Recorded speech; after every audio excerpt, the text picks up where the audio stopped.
Hello everyone, welcome back. तो पिछले episode में हमने देखा था कि कैसे जाओ ये अपनी मॉम को जाकर रिपोर्ट कर दिया जो भी उनके साथ अब तक हुआ, पर सामने से लो युनमैंग उससे प्रूफ मांग रही थी और अपने कल्टीवेशन पर ध्यान देने को कहती है। तो अब प्रूफ लेने के लिए जाओ ये ने अपनी टीम को 2 हिस्सों में बांट दिया था, जहाँ कीशुए और न्यूमैंग को तो वो डार्क सिटी भेज देती है उस असैसिन के बारे में पता लगाने के लिए, और वहीं दूसरी तरफ वो खुद ज़ांग हान और लियांग के साथ जिन्हू माउंटेन पहुँचती है, जहाँ थोड़ी सी इन्वेस्टिगेशन करने के बाद उन्हें एक तलिस्मान मिल जाता है और उस स्टार तलिस्मान को देखते ही उनकी टीम का सारा शक डेप्यूटी पवेलियन हानजिंग के भर जाता है। पर इस बारे में लो युनमैंग को रिपोर्ट करने से पहले ही वो लोग टेलीपोर्ट होकर कहीं और ही पहुंच जाते हैं। ज़ांग हान अपनी टीम से अलग हो चुका था और उसका कजिन ज़ांग पेंग एक मास्क मैन के साथ आकर उसके ऊपर हमला कर देता है, जहाँ वो मास्क मैन पावरफुल था इसलिए उसने ज़ांग हान को घायल कर दिया था। तो वो उससे बचने के लिए केव के अंदर चला जाता है, जहाँ पर उसे गोल्डन कॉफिन नजर आता है। दोनों ने एक दूसरे के साथ फाइट करने के चक्कर में उस गोल्डन कॉफिन को वेक कर दिया था, जिससे आसपास चारों तरफ से वेन्स उन्हें लपेट कर पानी में डुबोना शुरू कर देती है। इतना ही नहीं, वो वेन्स तो उनकी स्पिरिचुअल पावर भी अब्सॉर्ब करने लगी थी। ज़ांग हान इस प्रोसेस के दौरान अनकॉन्शियस हो जाता है। इस एपिसोड के स्टार्टिंग में दिखाते हैं कि बेहोश होने के बाद ज़ांग हान को वो वेन्स एकदम नीचे सरफेस तक ले जाती है, जहाँ पर ऑलरेडी काफी सारे ह्यूमंस बोन्स पड़े हुए थे। वहीं वो किलर जो कि उसे मारने आया था, यहाँ वो ज़ांग हान को बचाने की कोशिश करने लगता है, क्योंकि दोनों ही सेम मुसीबत में फंसे हुए हैं। फिलहाल के लिए दोनों का यहाँ से निकलना जरूरी है, यही सोचकर वो ज़ांग हान की तरफ बढ़ रहा था उसे बचाने और ऊपर उठाने के लिए, लेकिन उससे पहले ही वो वेन्स उसकी सारी स्पिरिचुअल पावर एब्सॉर्ब करके उसे वहाँ से वैनिश कर देती है। पीछे रह जाता है तो बस उस किलर का मास्क, जो कि हमारे ज़ांग हान के पास ही गिर जाता है। वहीं दूसरी तरफ उस हेवनली कॉलरॉन को दिखाते हैं, जिसके अंदर बीस्ट के बने हुए स्टैचूज ग्लो करने लगे थे, और जब ऐसा होता है तो हमारे हीरो की बॉडी के अंदर स्पिरिचुअल पावर हलचल करने लगती है और देखते ही देखते वो ब्रेक थ्रू करके होश में आ जाता है। ज़ांग हान ने यहाँ पर देखते देखते 3 लेवल्स कंप्लीट कर लिए थे और अब वो फाइनली मिस्टिक प्रोफाउंड रन पर पहुँच चुका है। उसी पावर का यूज करके वो उस वेन से आजाद होकर बाहर आ चुका था। बाहर आते ही उसकी बॉडी तेजी से एनर्जी रिलीज करना शुरू कर देती है। उसके माथे पर एक पैटर्न विजिबल होने लग जाता है और अब ज़ांग हान भी समझ चुका था कि उसकी पावर बढ़ चुकी है, पर उसे अपने माथे के निशान के बारे में कुछ भी समझ नहीं आ रहा था कि तभी उसे एक आवाज सुनाई देती है, जो कि शायद उसके फादर की वॉइस थी, जो कि कह रहे थे कि मैंने तुम्हारी बॉडी में एक स्पेल लगाया हुआ था, जिससे तुम्हारी बॉडी में कुछ पावर सील हो गई थी। तुम्हारे मिस्टिक प्रोफाउंड रियल्म पर पहुंचने की वजह से ये सील ब्रेक हो चुका है, जिसकी वजह से तुम्हारी बॉडी में हिडन पावर सब विजिबल होने लगी है, और तुम्हें जो पावर मिली है ये हेवनली आई, इसकी हेल्प से तुम इस दुनिया में मौजूद किसी भी चीज का ओरिजिन चेक कर सकते हो। इतना ही नहीं, तुम अगर किसी मुसीबत में पड़ जाओ या कोई फॉर्मेशन तुम्हारे सामने अपेयर हो जाए, तुम उसकी भी वीक पॉइंट को ढूंढकर उसे ब्रेक कर सकते हो, वो भी काफी आराम से। यहाँ ज़ांग हान काफी ज्यादा खुश होते हुए कहता है कि इसका मतलब कि मैंने न केवल उस कॉफिन की स्पिरिचुअल एनर्जी ऑब्जर्व करके अपनी कल्टीवेशन इंक्रीज की, बल्कि प्रोफाउंड मिस्टिक रियल्म पर पहुंचने की वजह से अब मुझे हेवनली आई भी मिल चुका है। वो तो खुश हो ही रहा था कि तभी आसपास की जगह शेक करनी शुरू हो चुकी थी, जिसे देखते ही ज़ांग हान समझ जाता है कि लगता है ये कॉफिन काफी गुस्से में है और अब इसकी पावर एब्जॉर्ब होने की वजह से ये ब्लास्ट होने वाला है। तो बेहतर होगा कि सबसे पहले वो यहाँ से निकल जाए। तो वो तेजी के साथ ऊपर पहुँच जाता है, जहाँ केव से बाहर निकलने के बाद एक तेज एनर्जी उस गड्ढे से बाहर आने लगी थी। अगर ज़ांग हान इस एनर्जी की चपेट में आ जाता तो ब्लास्ट हो जाता। बाहर आने के बाद ज़ांग हान ज़ांग पेंग को आवाज लगाने लगता है, क्योंकि वो जानता था कि वो उसके इंतजार में यहीं बैठा होगा, पर जब उसे कोई नजर नहीं आता वो समझ जाता है कि ये डर के मारे यहाँ से भाग गया। और अब ज़ांग हान जिस फॉर्मेशन में ट्रैप हो चुका था वो उसका ओरिजिन ढूंढने लगता है, यानी कि उसका वीक पॉइंट, जिसके लिए वो अपने हेवनली आई का यूज कर रहा था। जिसके बाद तो उसे सारी चीजें एकदम एचडी क्वालिटी में नजर आने लगती है और बिल्कुल स्लो मोशन में। थोड़ा सा ढूंढने पर उसे फॉर्मेशन का वीक पॉइंट एक स्नेक के स्टैचू पर मिलता है, जिस पर जबरदस्त एनर्जी के साथ हिट करने पर वो रियल वर्ल्ड में वापस आ चुका था। वापस आने के बाद हमारे ज़ांग हान को जंगल के बीचों बीच से तेज एनर्जी रिलीज होती हुई दिखाई देती है और वो समझ जाता है कि उसके दोस्त वहीं होंगे। वहीं दूसरी तरफ जाओ ये पर भी 2 मास्क मैन ने हमला करना शुरू कर दिया था। जाओ ये की हालत देखकर लग रहा है कि वो काफी देर से फाइट कर रही है और काफी बुरी तरीके से थक भी चुकी है, लेकिन फिर भी वो हार नहीं मान सकती, क्योंकि ये लोग हाथ धोकर उसे मारने के पीछे पड़े हुए हैं। तो वो अपनी पूरी ताकत लगाकर अपने हैमर से उनके अटैक्स को ब्लॉक कर रही थी, पर एनर्जी एग्जॉस्ट होने की वजह से वो ज्यादा देर तक उन लोगों के आगे टिक नहीं पा रही थी। वो बंदा तो इसी मौके का फायदा उठाकर कि जाओ ये वीक है उस पर एक जबरदस्त थ्रो कर देता है, जिससे वो बुरी तरीके से हिट हो चुकी थी। उसका वेपन भी उसके हाथ से छूट जाता है, पर तभी वहाँ पर हमारे हीरो की एंट्री होती है, जो कि काफी कूल तरीके से उसे संभाल लेता है और जाओ ये तो ज़ांग हान को देखकर उसी मोमेंट में खो जाती है। एक तो बंदा हैंडसम, ऊपर से हमेशा हीरो की तरह आकर उसे बचा लेता है। ज़ांग हान को वहाँ देखने के बाद जाओ ये खुश हो जाती है। वो कहती है कि क्या तुमने उस फॉर्मेशन को ब्रेक कर दिया था? अगर फॉर्मेशन ब्रेक नहीं करता तो यहाँ कैसे आता पागल? तभी ज़ांग पेंग को दिखाते हैं, वो फिर से 2 मास्क मैन के साथ हाजिर हो जाता है। उसे लग रहा था कि ज़ांग हान मर चुका होगा, इसलिए वो यहाँ पर जाओ ये और लियांग को मारने के लिए आ गया था। ज़ांग हान को जिंदा और सही सलामत देखने के बाद वो कहता है कि काफी मोटी चमड़ी का आदमी है तू, इतनी जल्दी नहीं मरा। पर जियांग खान ने तो उसकी बातों को पूरी तरह से इग्नोर कर दिया था, जैसे कि उसने कुछ सुना ही ना हो। वो तो जाओ यही से पूछने लगता है कि वो लियांग और तियानियो कहाँ है, छोटा पिगी।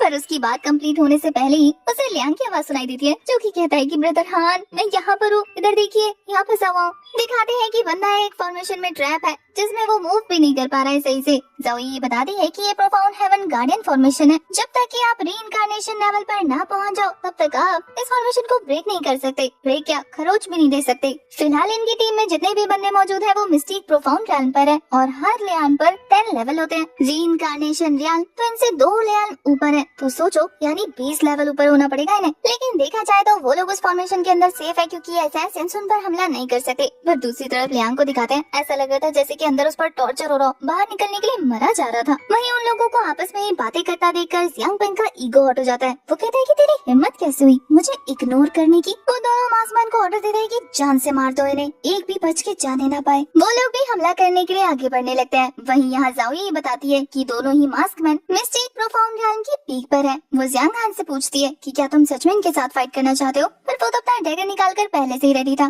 कहता है कि मैं डरता हूँ क्या। ज़ाओ ने प्लान बनाया था कि हमें मिलकर अटैक करना होगा, तभी हम इन दोनों पर भारी पड़ पाएंगे। तो जियांग खान भी डैगर लेकर हमला करना शुरू कर देता है, जहाँ इस बार हमारा जियांग खान उस मास्कमैन पर भारी पड़ रहा था। ऑब्वियसली हमारे हीरो की कल्टीवेशन जो बढ़ गई है। वही दूसरे वाले बंदे को हमारी ज़ाओ ही संभालने लग जाती है। पहले तो 2 थे, इसलिए उसे संभालने में प्रॉब्लम हो रही थी, पर अब तो एक है, आराम से हैंडल कर लेती है। उल्टा एक हथौड़ा मारकर उस बंदे का मुंह ही टेढ़ा कर देती है। इसी बीच दूसरा वाला मास्कमैन उस पर स्नीक अटैक करने वाला था। उसने तो अपने वेपन को हमारे ज़ाओ की तरफ थ्रो कर दिया था, जिसे बचाने के लिए Jiang Khan shape shifting shadow technique का यूज करके उसके पीछे पहुंच जाता है, और ये अटैक उसे काफी बुरी तरीके से हिट करता है। पर वो उस बंदे को दूर धकेलने में सक्सेसफुल हो चुका था। यह जियांग खान की हालत भी कुछ ठीक नहीं लग रही है। वही जियांग पेंग समझ चुका था कि ये लोग ज्यादा देर तक टिक नहीं पाएंगे, इसलिए उन्हें धमकी देते हुए कहता है कि कितनी देर और जिंदा रहोगे, ज्यादा देर तक तुम अपने से ताकतवर लोगों को होल्ड बैक नहीं कर सकते। वही ये दोनों मास्कमैन काफी तेजी से उनके आजू बाजू चक्कर लगाते हुए वहाँ पर एक फॉर्मेशन क्रिएट कर चुके थे। जियांग खान और ज़ाओ यी को समझ नहीं आ रहा था कि वो इस फॉर्मेशन को कैसे ब्रेक करे। जियांग खान तो फोकस करने लग गया था। वही वो मास्कमैन उसे ऐसा करता देखकर कहता है कि बच्चे तू इस फॉर्मेशन को बिल्कुल नहीं तोड़ सकता, क्योंकि इसे तोड़ने के लिए तुझे हमारी टेक्निक को रिवर्स करना होगा, और तेरे पास अभी इतनी कैपेबिलिटी नहीं है कि तू इसे रिवर्स कर सके। वही जब वो मास्कमैन देखते हैं कि ये दोनों अब उनकी चाल में फंस चुके हैं, तो उनमें से एक बंदा ऊपर से उस पर हिट करने की कोशिश करने लगता है, क्योंकि उन दोनों को ये गलतफहमी हो चुकी थी कि ये लोग उसके सामने ऐसे हैं जैसे कि पत्थर को अंडे से मारकर तोड़ रहे हो। पर तभी एक बंदे की फॉर्मेशन के बीच से निकलते ही ज़ाओ यी भी वहाँ से निकल जाती है, और मौका पाकर उसके अटैक को रोकने के लिए अपने हैमर को उसकी तरफ थ्रो कर देती है। ये हैमर स्पीड में उड़ता उड़ता उसके काफी पास पहुँच जाता है। वहीं दूसरी तरफ हम जियांग खान को देखते हैं, जो कि अपने हेवनली आई का यूज करते हुए विंड ब्लो नाम की टेक्निक परफॉर्म करने लगता है, जिससे फिर से उसकी आंखों का कलर चेंज हो गया था और वो एक जबरदस्त अटैक थ्रो कर चुका था। ये विंड स्लैश बहुत ज्यादा पावरफुल था, क्योंकि सिर्फ हिट होने के बाद वो मास्कमैन अपने पावरफुल अटैक के साथ ही वहाँ पर ब्लॉक हो गया था, और उसे रोकने के लिए हमारा Jiang Khan proper special energy transfer करते जा रहा था। एनर्जी प्रेशर ज्यादा बढ़ने की वजह से वो मास्कमैन हिट होकर उड़ते उड़ते काफी दूर पहुँच जाता है, जिससे जियांग खान पर उसका गुस्सा 4 गुना बढ़ चुका था, और अब वो पूरी ताकत लगाकर एक फायर स्लैश थ्रो कर देता है। ये अटैक जब जियांग खान के काफी पास पहुंच गया था, तो वो शेप शिफ्टिंग टेक्निक का यूज करके वहाँ से एस्केप कर जाता है, और वो अटैक पेड़ से टकरा जाता है। अटैक इतना ज्यादा पावरफुल था कि पेड़ के तो चीथड़े उड़ गए थे।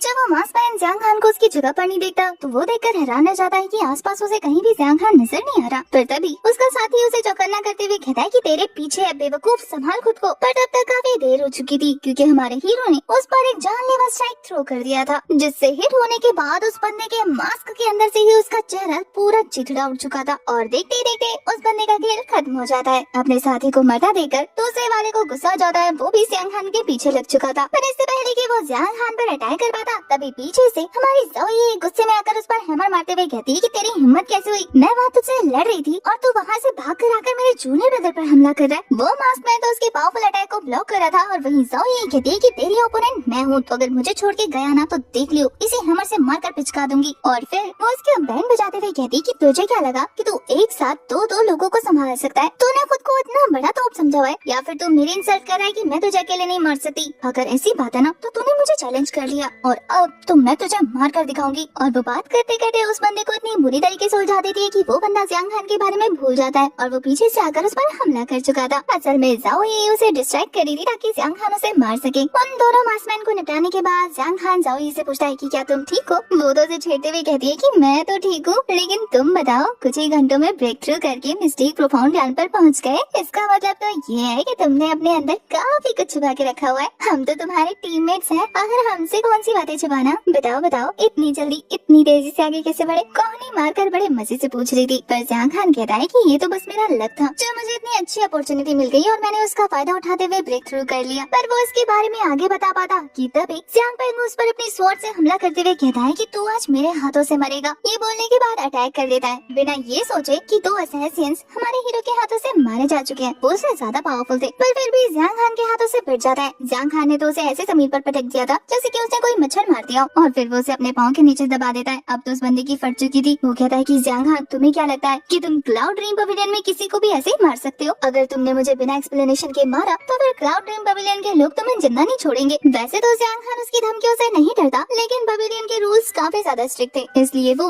जाओ यी से पूछने लगता है कि इसका क्या करना है। जाओ यही कहती है कि क्यों ना इसे मॉम के पास ले जाएं, वही देख लेगी कि इसका क्या करना है। साथ ही इसकी मदद से हमारे पास प्रूफ करने के लिए स्ट्रॉन्ग एविडेंस होगा। पर दूर से उनकी बातें एक गोल्डन फॉक्स सुन रही थी, जो कि अपनी पावर का यूज करके उस पर हमला कर देती है। जिस हमले से बचाने के लिए जाओ यी को जियांग खान अपनी तरफ खींच लेता है, पर उस हमले से हिट होने की वजह से बेचारा जियांग पेंग मारा जा चुका था। उस गोल्डन फॉक्स को देखने के बाद वो दोनों ही हैरान थे और उन्हें समझ नहीं आता कि आखिर उसने जियांग पेंग पर हमला क्यों किया। तभी जाओ यी जियांग खान से कहती है कि ये वही गोल्डन फॉक्स है ना, जिसे ढूंढने के लिए तुम क्लाउड ड्रीम सिटी आए थे, तुम्हारे पेरेंट्स से लिंक्ड प्रीस्ट। पर इस जंगल में तो काफी और भी बीस्ट हो सकते हैं ना, इसलिए जियांग खान श्योर नहीं था कि क्या ये वही गोल्डन फॉक्स है जिसे वो ढूंढना चाहता है। तभी लियांग ब्रदर ब्रदर करता हुआ उनके ऊपर झपटने वाला था। उसकी बॉस तो बीच में से हट जाती है क्योंकि उसे पता है कि यादें कहाँ झपकता है। तो बस फिर क्या था, लियांग की सीधा लैंडिंग होती है जियांग खान के ऊपर। वो तो कहता है कि ब्रदर आपने मेरी जान बचाई, फिर से आपके बिना आपके छोटे भाई का क्या होगा। कल तक जो खुद को बिग ब्रो बोल रहा था, आज खुद स्मॉल ब्रो बोल रहा है। वही त्यान ही भी बहुत क्यूट सा फेस बनाते हुए कहती है कि मैं जानती थी कि तुम हमें बचाने जरूर आओगे, तुम हमें मुसीबत में अकेला छोड़कर नहीं जा सकते। जियांग खान उसे खुद से दूर करते हुए कहता है कि क्या तुम ठीक हो। लियांग बताता है कि वो प्रोफाउंड हेवन गार्डियन फॉर्मेशन उसने खुद बनाया था खुद को प्रोटेक्ट करने के लिए। डरपोक अपनी तारीफ करते हुए कहता है कि वो काफी स्ट्रॉन्ग है, देखा ना आपने, मैंने आपके इस छोटे से पिगी की जान भी बचा ली। तभी जाओ ये कहती है कि हमें सबसे पहले यहाँ से वापस चल के मास्टर लिन को इस बारे में रिपोर्ट करनी चाहिए जो भी हमारे साथ हुआ है, और अब तो हमारे पास एविडेंस भी है, तो देर नहीं करते। दूसरी तरफ हमें उसी गोल्डन फॉक्स को दिखाते हैं जो कि हान जिंगी के पास जाकर रिपोर्ट करते हुए कहती है कि मास्टर। हान जिंगी कहता है कि अच्छा हुआ तुम वापस आ गई, मैंने तुम्हारे लिए यांग और यून एनर्जी कलेक्ट करके रखी हुई है। पर तभी वो गोल्डन फॉक्स मास्टर हान के होश उड़ाते हुए कहती है कि मास्टर वो गोल्डन कॉफिन एक्सप्लोर हो चुका है। जिसे सुनकर बेचारा जो कि आराम से आंखें बंद करके कल्टीवेशन कर रहा था, उसकी आंखें फटी की फटी रह जाती है। उसे तो यकीन नहीं हो रहा था कि उस गोल्डन कॉफिन को किसने एक्सप्लोर किया। हमें पता लगता है कि उस गोल्डन कॉफिन को प्रोटेक्ट करने वाली है ये गोल्डन फॉक्स, जिसने 100 लोगों की स्पिरिचुअल एनर्जी कलेक्ट करी हुई थी उस कॉफिन के अंदर, जिसे वो अपने मास्टर यानी कि मास्टर हान को खुश करके देने वाली थी प्रेजेंट के तौर पर इस मार्शल आर्ट टूर्नामेंट से पहले। पर अफसोस उसकी किस्मत खराब थी कि जियांग खान उस कॉफिन के अंदर चला गया और वो सारी की सारी स्पिरिचुअल एनर्जी एब्जॉर्व कर ली और ब्रेक थ्रू करके ऊपर पहुंच गया। ये गोल्डन फॉक्स तो चाहती थी कि उसके मास्टर वो सारी की सारी एनर्जी इकट्ठी करने के बाद रीइंकार्नेशन रियाल पर पहुंच जाए, जो कि काफी सालों से ब्रेक थ्रू करने की कोशिश कर रहे हैं लेकिन कर नहीं पा रहे। पर गोल्डन फॉक्स को भी नहीं पता था कि उसकी मेहनत का सारा फल जियांग खान खा जाएगा। पर यहाँ मास्टर हान कहते हैं कि जितनी तुम्हारी पावर है क्या तुम उस लड़के को नहीं संभाल सकती थी। पर वो गोल्डन फॉक्स कहती है कि मास्टर हान आप भूल रहे हैं कि उस गोल्डन कॉफिन में काफी ज्यादा एनर्जी मौजूद थी जिसे मेरी एबिलिटी से संभालना बहुत मुश्किल होता, और जब मैंने उसे 2 असैसिन के साथ फाइट करते हुए देखा तो मैंने कुछ अजीब सा महसूस किया कि उसकी बॉडी में और भी कुछ मौजूद है। ये बोलते हुए वो गहरी सोच में चली जाती है, लेकिन फिर होश में आते हुए कहती है कि मास्टर हान क्या आप जानते हैं आपके ब्रदर लुओ और उसके पोते हान लिंगफेंग ने कुछ असैसिन्स हायर किए हैं